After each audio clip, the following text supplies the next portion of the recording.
Okay, so I'm going to start first with the complete Dead Sea Scrolls in English by Geza Vermes, partly because it's the oldest, and also just because it was his chronology that I went through in the previous part here. I'm going to start from this booklet, and let me just explain what I'm going to do. I'm going to go through his forward. I'm not going to go through all of it, or we'd be here all day. That's not what we want to do. But I want to highlight some things as we go through it. And from his introduction and forward, I want to see if I can get you a good summary from what he's got of what he's telling people in his forward of these books. So, with that, let's turn to his book. Okay, so forgive me.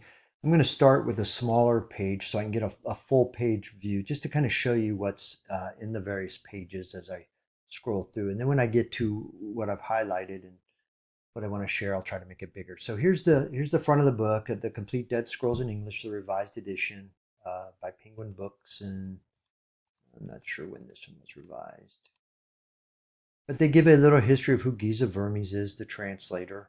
And Geza's got, he's not the only one providing information because I believe he died. I think that they have some information because Penguin Books ended up buying his Penguin Books ends up buying his translation, and I think they offer some additional information in some of their subsequent editions because this one has multiple editions, 6 or 7 of them, I believe. Okay, so I don't really want to go through his history. Um, and so here, I guess it's another title booklet. I don't know. I guess I didn't notice that before. Well, here it is. This one is published. So this is the revised edition from 2004. So I'm pretty confident he's dead by now. And so some of what we get in this revised edition is not his. And I believe I'm working from this one that I have that I've ordered. Let's see if I can tell you what edition that is. Um, Pause for a quick second here. Yeah, this is the 2011 edition. Okay, so they've added some things, and okay, but the main focus of the text is still correct in these older versions here. So let me I'm tabbing through the pages. Here's where he begins the preface. And while it might be interesting to some, he gives a little history of what happened in the spring of 1947. A young Arab shepherd climbed into a cave and found this. So then we have that set off everything related to the Dead Sea Scrolls. That was the beginning, but that's not the point of what we're doing here. So I'm going to go through it quickly. Here they give us a couple of lands, some maps of the area, which I find interesting. Let me focus it just a little bit to show you a couple things. So, Qumran. Khirbet is the ruins of Qumran, and it's located right here, if you can see, on this northwest corner of the Dead Sea. Of the Dead Sea, and this is also identified as Bethabara in this area. And gosh, what is the other? There's another word used in the newer translations, like the NIV. I'm not sure what they're using, but they're not using Bethabara anymore, like the King James did. Uh, and I will also say that if you were to study and keep following the Essenes, you would see their community was down here along the Dead Sea Scrolls, somewhere down here. Um, okay, so let me make this smaller again. Go to the next page. There should be another map, and there is. Here's the Dead Sea, and here's where the caves are showing where the caves were discovered. Okay. And then they describe the caves of Qumran. May be interesting, but not our point. Preface to this uh, since the end of 1966, when the text of the sent to the printers, 18 further tomes of manuscript material have appeared. Okay, so I will say, and others will reference this too, more information has come about. They found some more in additional caves. So there's information that has come about since the primary translations occurred. Now, most of them are all fragments. Not that they don't have value, but they're fragments. I don't believe anything was found that would be as cohesive as the War Scroll and the Community Rule and the Damascus document. Okay, here's the chronology I went through in the previous um, section that I did. Here they are talking again. A lot of information. talking about the history of it. But here's where we begin. We get this bird's eye view of 50 years of Dead Sea Scrolls with the beginning of this section. This is what I want to read, and let me make it larger for you, and I'm going to read it for you because I don't want to be guilty of inserting too much. But let me just state before I even begin, this is the beginning of the identity of the Essenes and why we have the identity of the Essenes as the prominent personality of the community. So let me just start. In 1948 and 1949, Sukinik, let me make this a little larger yet. Okay.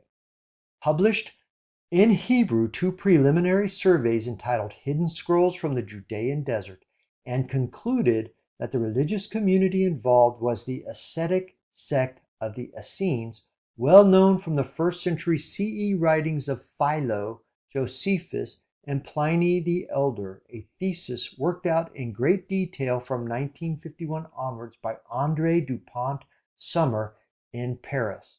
So why do we think they're the Essenes? Because we were told they were Essenes, because almost from the beginning we have in these essays assignment of it to this ascetic sect of the Essenes that they pulled from Philo, Josephus, and Pliny. And while Josephus in one of the two, I think it tells you here in a moment. So let me just keep on reading.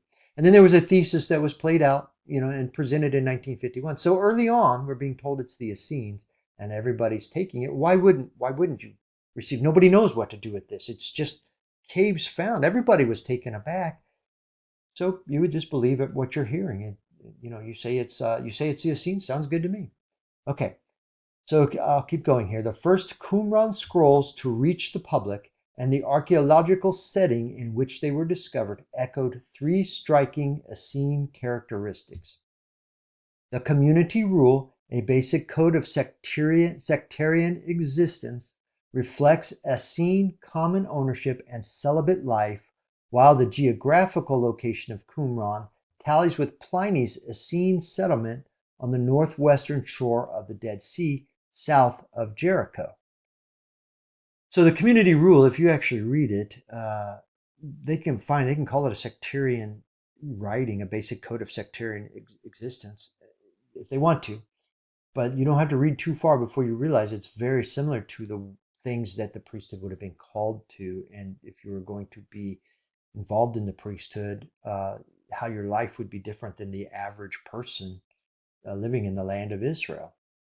And then the principal novelty provided by the manuscripts consists of cryptic allusions to the historical origins of the community, launched by a priest called the Teacher of Righteousness, who was persecuted by a Jewish ruler designated as the wicked priest.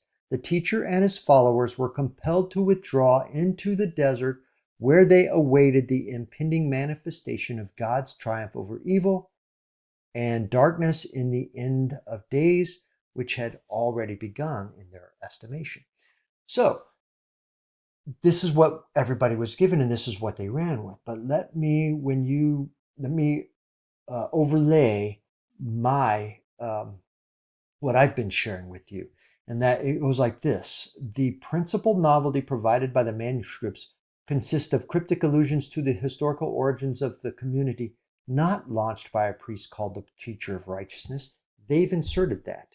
They've applied that as a position of, that's a person that would have been the leader in the founding of this community.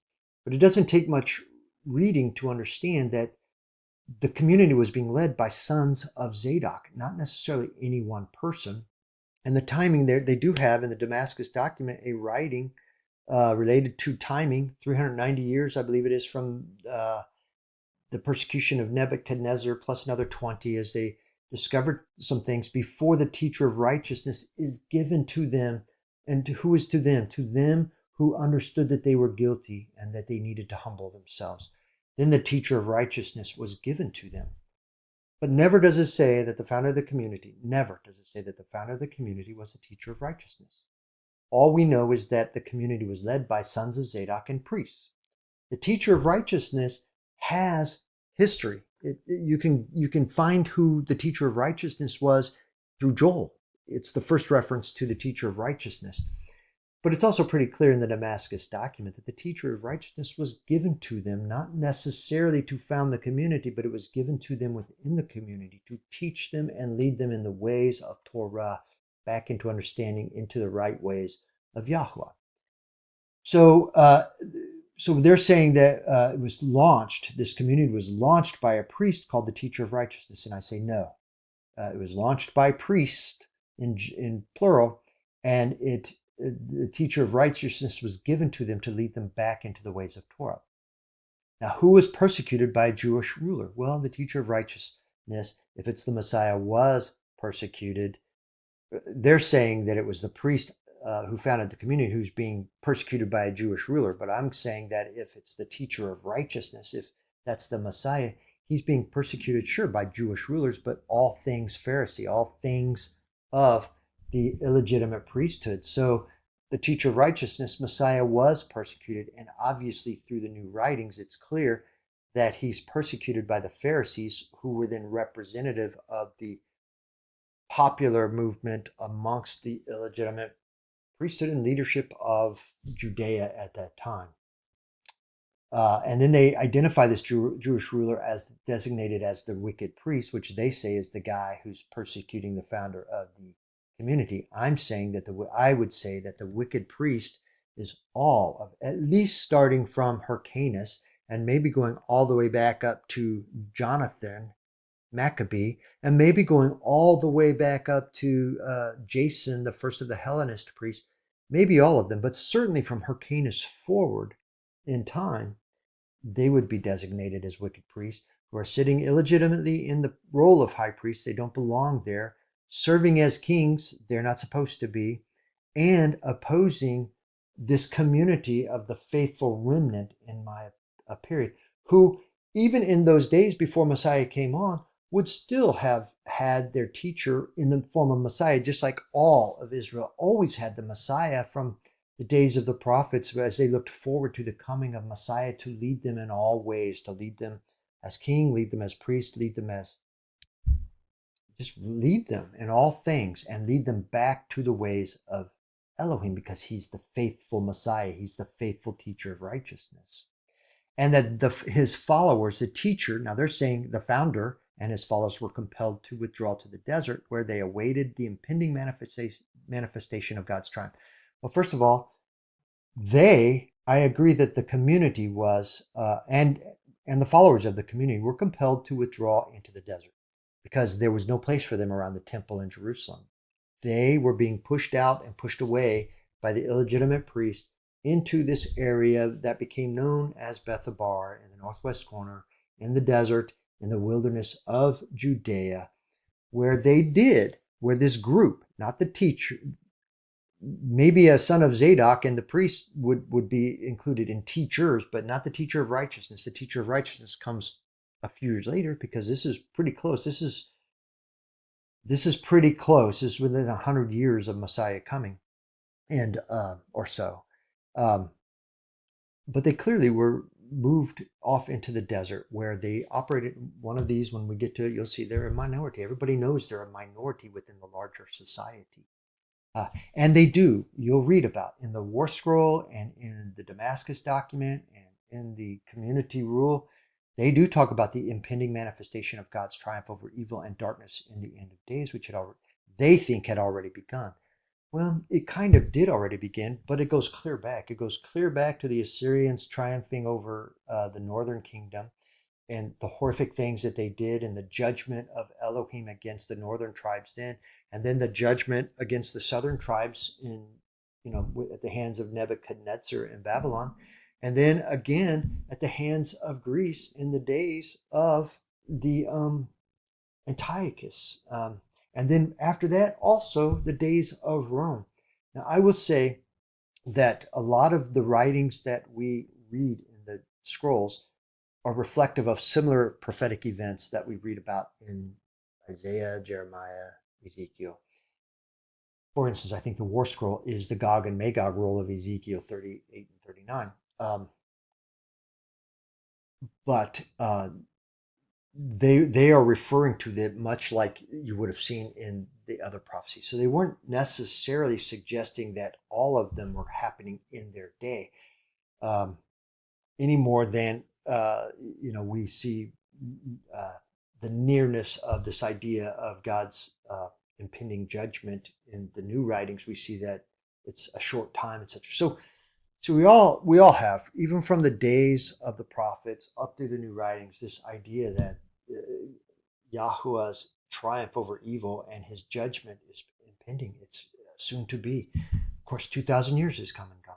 Now, I'll just take this opportunity to say that having read the War Scroll, I've always been involved in eschatology, and I'm having to take everything that I've studied, the conclusions that I arrived at, and I'm having to throw it up in the air and reevaluate, because Gog and Magog has nothing to do with this period of time before the 1,000-year reign, when I believe, and I still at this moment believe, the beast and his prophet are operating, and we have this period of time where they're persecuting people.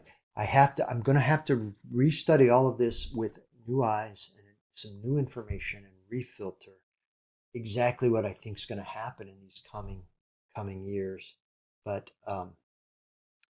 that's a topic of another thing. But let me just say that end times is taken on a whole new meaning for me, having read the War Scroll and understanding what it is juxtaposed against Ezekiel 38 and 39. I've got some more study to do on that. Okay, so let me pause and move on to the. Okay, so on the next page, we have a third point that I've highlighted, a third point of early consensus. Let me make it larger for you.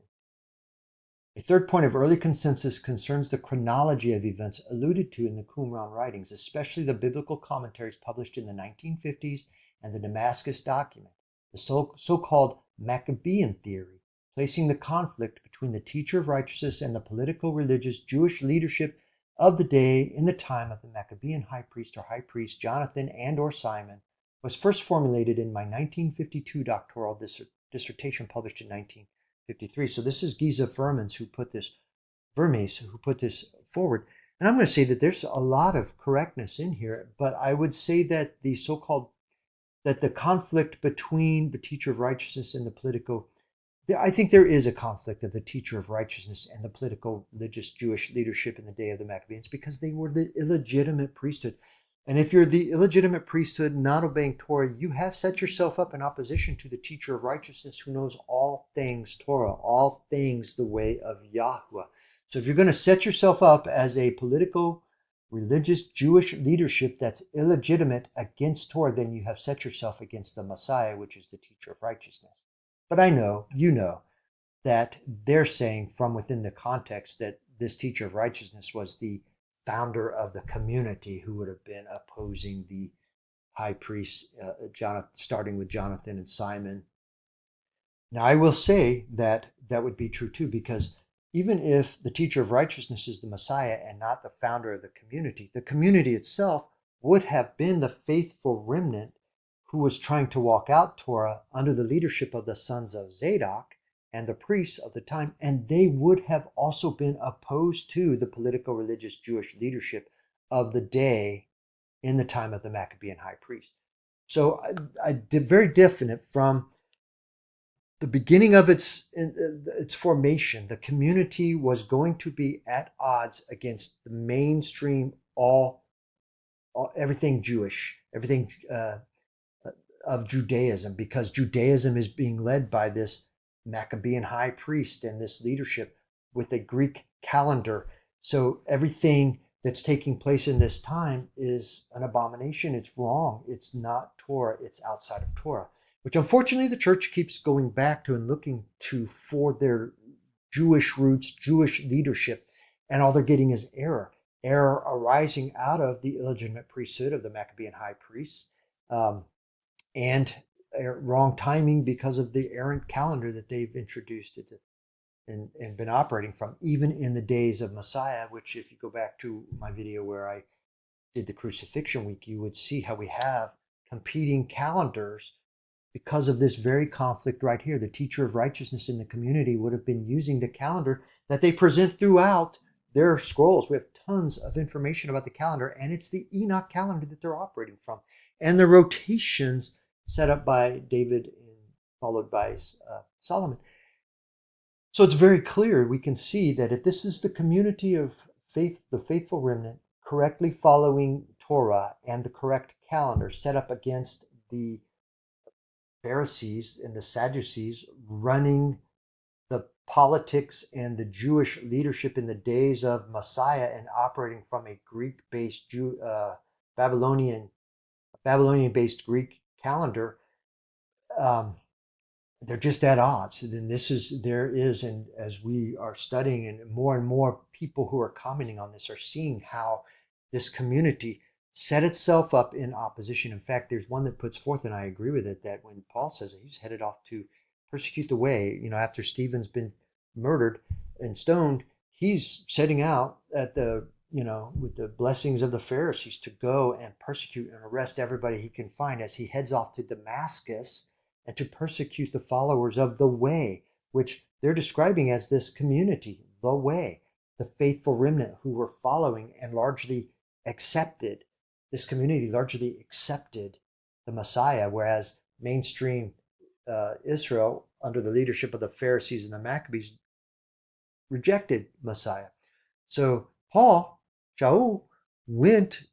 headed up to Damascus to persecute the way and arrest everybody he could find. And so it was up to this community he was headed, and it was on the way to this community that he was met by Yahushua, the Messiah. Okay, let me pause and we'll move on to the next. Let me scroll through the pages here. He gives us some history of what was taking place in, the time of modern day Israel, the 6-Day War and all of that, which it's interesting. And if you're interested, I suggest you get the book and read it. But it's not what we're talking about here. Give some history from 1990 to 2003. Additional ideas and theories and theses are being presented during these times. Present state of the Dead Sea Scrolls studies. I'm not going to spend time. Dating of the manuscripts. I'll just make a quick comment here. Of course, all of the parchments and the things that they're written on, as none of the scriptures can last forever. If you don't find a way to preserve them, eventually the condition of the script itself is going to deteriorate, and you've got to rewrite them. That's what the scribes were always doing from antiquity forward. We had scribes who kept rewriting so that you could keep the scrolls that are ancient, the writings that are ancient on current scroll material that is still doing well. So, so much of the time when you will do any work trying to figure out, the history of First Enoch and Jubilees, everybody says, oh, everybody agrees that it was written at a certain time. And that's malarkey. That is people explaining away this. And they say they can go back and date the writings, the carbon date the writings on the scrolls back to this period of time and 100 years AD, in those times, 200 AD. Well, of course, the parchments are going to be that old, but that doesn't mean the writings are that old. If you take that rationale, give up all your scriptures, because you don't have anything this old to offer for the Masoretic texts, which are your Hebrew scriptures from which your old writings, your old covenant, and your current translations have been interpreted. If you think that Genesis was authored by whoever wrote it at the same time that the parchments were created and it was scribed out, that ultimately the Masoretic priests, Masoretes, ended up translating, then you can't go back in antiquity. You can't go back far enough. Well, all of the writings go back. So Jubilees is claimed to be penned at the time that Moses was writing, in the days of Moses. Job is older. First Enoch obviously is older by a lot. So the idea that we can talk about the carbon, it's fine to talk about the carbon dating because it does tell us that the parchments themselves are the oldest we have now available to us, which means it's the closest thing to the original Hebrew that we have in existence today. But it doesn't mean that the authorship, the writings themselves were created in this time period, only that they were copied or scribed during that time period. Okay, provenance of the manuscripts. I've highlighted here. Let me make it larger. Um, Let me see what I wrote here because it's been a few days. So, with negligible exceptions, scholarly opinion recognized already in the 1950s. I highlighted because they're going to reference this at the same time. At the same time as in the 1950s. So, at the same time, the Essene identity of the ancient inhabitants of Qumran gained general acceptance. Today, the Essene theory is questioned by some, but usually for unsound reasons. So, this is Geza Vermes acknowledging that the Essene identity doesn't line up perfectly and acknowledging that there are some things that don't seem to line up. But it would appear to me that Giza, at least that in his day, he was still buying into the Essenes and saying the arguments against it would be unsound. I would I would postulate that he just never really heard some of the other options. I don't think he knew enough of scripture, or and that was the way of the world back then. I just didn't know enough of the scriptures. Okay, so today the Essene, I'm going back up a sentence. So today the Essene theory is questioned by some, but usually for unsound reasons. They adopt a simplistic attitude in comparing the two sets of evidence, namely the classical sources, Philo, Josephus, and Pliny the Elder, and Qumran, and any disagreement or contradiction between them is hailed as final proof against the Essene thesis. Yet, if its intricacies are handled with sophistication, it is still the best hypothesis today. So clearly, he thinks that if you were taking it you're handling it in a sophisticated manner, you would still come back to the idea of the Essenes being uh, the identity of this community. Which, in his day, I probably, we might have all would have agreed because we didn't have alternatives. But I'm saying that I couldn't possibly arrive at that conclusion today. All right, so the next page, significance of the Qumran scrolls. It's interesting, but I'm not really headed there. Okay, so here I've highlighted some more in his writings. Let me make it larger. Okay, again, this is just working on, some of this is redundant, and forgive me. So the mainstream hypothesis, built on archaeology and literary analysis, sketches the history of the scrolls community, or Essene sect, that's his insertion, as follows. So he's basically saying, here's the history of this Essene community, or the scrolls community. Its prehistory starts in Palestine. Some claim also Babylonian antecedents. Okay, with the rise of the Hasidic movement, that's the Hasidim, which I don't claim to know enough about this, but the Hasidim had, they were just like today, the Orthodox Jews, the Hasidic Jews. They're very Orthodox, and they were Orthodox in the day, and they had arisen. And while they were not considered the Pharisees or the Sadducees, one of the main groups, or even the Essenes, they clearly had prominence in the communities in terms of their religious thoughts and ideas. So, with the rise of the Hasidic movement at the beginning of the 2nd century BCE, so that'd be around 197. So, they're saying that the Hasidic movement began 199 and forward, which is around 197 when the Seleucids took over, etc. As described in the first book of the Maccabees, sectarian Essene history itself originated in a clash between the wicked priest Jonathan and or possibly Simon Maccabees and the teacher of righteousness. Same thing we just read, basically. Sectarian history itself originates in a clash with the wicked priest, which would be the illegitimate priesthood, against the teacher of righteousness, whom they say is the anonymous priest who was the spiritual leader of the community.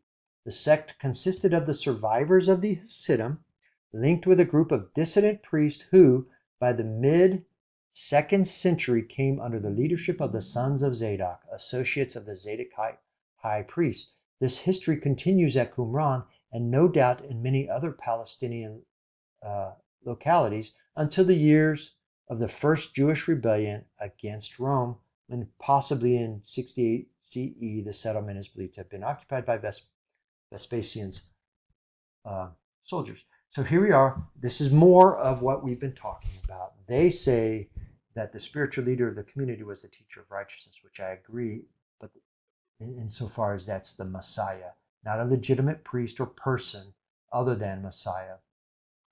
So it is not this anonymous priest who was the spiritual leader of the community, it was the Messiah itself. But the sect consisted of the survivors of the Hasidim linked with a group of dissident priests. So I'm going to say that the survivors of the Hasidim, and they're recognizing what would they be saying are these Hasidim? The faithful to the Torah, those who are serious about Yahweh and his ways. So they're identifying him as the Hasidim. I'm going to identify him as the faithful remnant, as they are identified throughout the old writings. Hasidim is new terminology, fine. And to the extent that the Hasidim are the faithful remnant and seeking Torah and seeking the ways of Yahweh, good, call them Hasidim. But really, it's the faithful remnant. And at this time, that's how they should have been known. But they're linked to a group of dissident priests. Who would the dissident priests be? Those who are serious, who have been deposed by the illegitimate priesthood that kicked out the high priest, the son of Zadok, and probably it only makes sense that as they set up their illegitimacy and their illegitimate ways and set up their power base, that everybody who would stay faithful to Torah and faithful to the right ways was going to be deposed. They're going to become all dissidents. So the priests who wanted to stay true to Torah would join. They would be among those that would form this community. So and when you read the scrolls themselves, this is presented in them. So there's the group, the community is linked with a group of dissident priests who, by the mid-2nd century, which is the time frame of this community, 166, 165, all the times that we were talking about, came under the leadership of the sons of Zadok, associates of the Zadok high priest. This is what I'm saying. And they know it, they've read it, they just aren't putting it together. That this community is the grouping of people, and I'm going to say the faithful remnant, who have been kicked out by Greece and now being kept out by the illegitimate priests who wrested power, including the Maccabees and the Hasmoneans. And they have formed this community under the leadership of the sons of Zadok and under, they'll talk about the order. You got the high priest, you got the priest number one, but they'll set priests up in order, and you get these dissident priests. So you have this community rules which are telling you how to order this community in the absence of the temple and the way to do it over there. Now they're having to do it here. So it is being led by the sons of Zadok with dissident priests who are also in leadership positions there, and involving the faithful remnant that not only lived in the community, but lived around the community and throughout Israel, who was faithful to Yahweh and his Torah. Okay, and so down the page just a little bit, larger here. A variation on this theme called the Groningen hypothesis postulates a whole series of 6 wicked priests and identifies the community not with the main Essene sect, but with one of the splinter groups, the Zealot theory, elaborated in the 1950s. So this would be, and I had referenced, I think the Florentina Garcia Martinez speaks about this, where they think that this community is a splinter group off of the Essene. So the Essene group, the Essene sect, splinters into 2 groups versus, a split amongst the priests that I've been sharing all along here. But the Groningen hypothesis kind of works from the idea of 6 wicked priests, and that's a little bit of what we've been talking about too. Let's see. All right, scrolling down just a little bit. According to him, Norman Gold of Chicago, according to him, the manuscripts originated in Jerusalem library or libraries, and the contents of which were concealed in desert caves when the capital was besieged between 67 and 70. The only reason I highlighted that is, I've heard references that the library scriptures, the scriptures that were contained in whatever library they had, their library of scriptures, came from either a Jerusalem library or the temple itself. I don't know how much that really matters, but let me pause. Okay, so let me pause and move on to the next and make it smaller. Okay, so now we're getting into the community itself. And I think that this is of value. Let me get it larger for you. because this has to do with what I was just reading about the. Clearly, Geza Vermes seems to have an opinion that Zadokites took over this Essene community. When I'm going to say that the Zadokites didn't take over this Essene community, the Zadokites are the founders of this community. So there's no takeover. It was always the Zadokites, but you won't get that. You'll get a different feel as you read Geza Vermes. Let me make this a little larger here. So when I was talking about the dissident priests and the hierarchy, and you get this in the community rule, the hierarchy, here I'll just read, the hierarchy at Qumran was strict and formal, from the highest level to the lowest. Every sectary was inscribed in the order of his rank. The term order recurs constantly and was obliged to keep it in all the community meetings and at table, an order that was subject to an annual review on the feast of the renewal of the covenant. But after democratic beginnings with the congregation, literally the many, as such forming the supreme authority, testified to by what seems to be the earliest formulation of the communal constitution, the sons of Zadok, the priests, members of the Zadokite high priestly family, took over the leadership of the sect. So here you get the idea that Geza Vermes, is suggesting that the Zadokites have usurped the community. I'm saying that the Zadokites are the founders of the community and not this teacher of righteousness, except to the extent that the teacher of righteousness is the Messiah. Okay, let me make this smaller again. Move on to the next item of interest here. I think we're about done.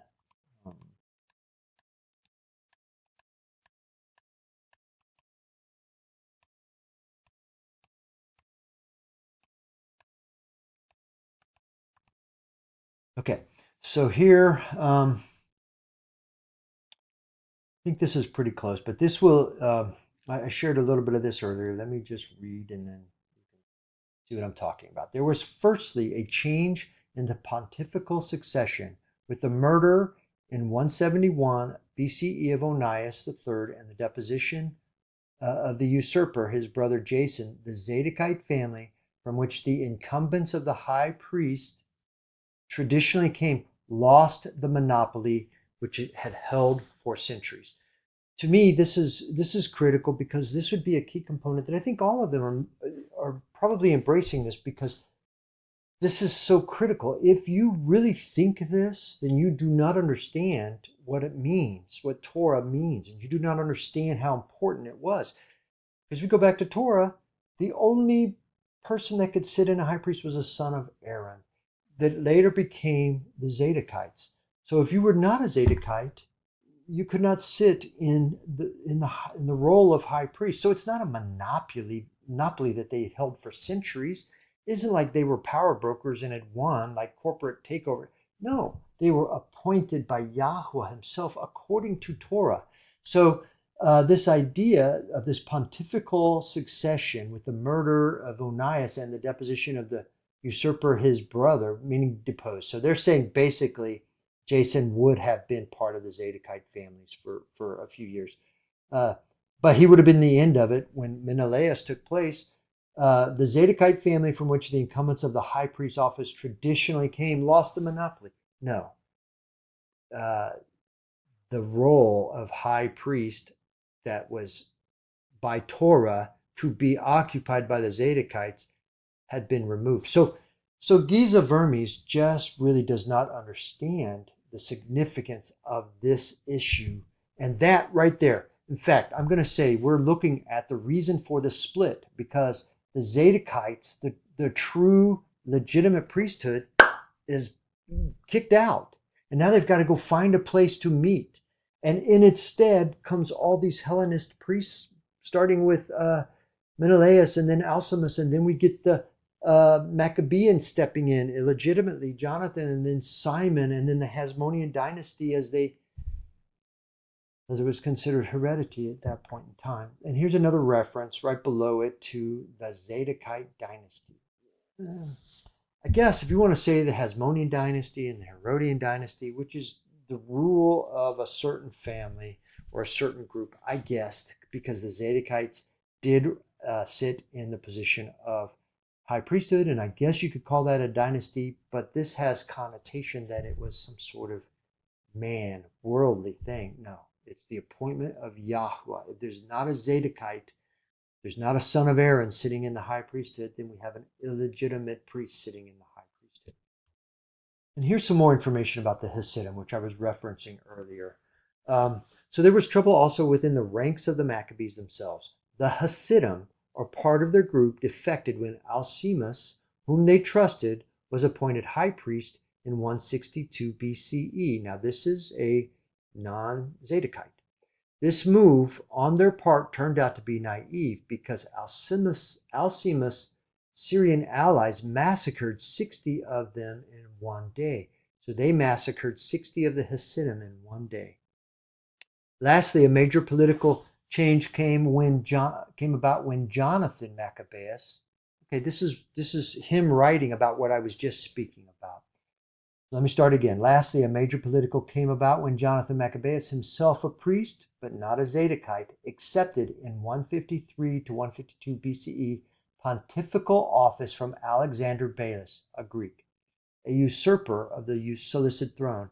Alexander was anxious for Jewish support and was not mistaken in thinking that an offer of the high priesthood would be irresistible to Jonathan. That's what they're saying. For the conservatives, which would be the Hasidim, but the conservatives could be any of the faithful remnant who were trying to walk out toward, knowing that the sons of Zadok must sit in that seat of high priesthood. For the conservatives, this was an illegal seizure of power. But they were even more scandalized by the appointment in 140 BCE following Jonathan's execution in 143 to 142 by the Syrian general Tryphon of Simon Maccabee as high priest and hereditary leader of the people by means of a decree passed by a Jewish National Assembly. So the larger society of Judaism, the Jewish National Assembly, passed. They appointed Simon, a Maccabee, a Levite but not a Zadokite, appointed him to the position of not only high priest but also king. And that was scandalous to the conservatives, which would be the faithful remnant, that would be the minority. And now, in opposition to mainstream that had appointed, mainstream's the one that appointed Simon and was doing all of this. So the conservatives, the faithful remnant, the minority, is cast out. They are the outsiders now, and moving off from a position of leadership and power off to Bethabara, where they would operate the faithful remnant, into which, in my opinion, John the Baptist ultimately joined. Let me see what's left here. Let me pause. Okay, I think that's pretty close. I do want to, in closing here, I want to just back up just a little bit to kind of show you how Geza Vermes, or at least Penguin Books, is organizing this. And I kind of glanced over it, but see, here they're breaking it down into various sections. Appendix is scenes in the Qumran community, so then they talk about the Essenes again, scenes in Qumran, the history of the community, which he says is the Essenes, intertestamental Jewish history, 200 BCE to 70 BCE. Now, I think this is fascinating because this is full of information, and I've pulled from this in some other readings, and it's in this section that I did take some of this information that I just shared with you. But they go on to, they keep on going with the history of the Essenes. And then I think now we're reaching the beginning of the actual writings. No, we're still in the history of the Essenes. The chronological framework.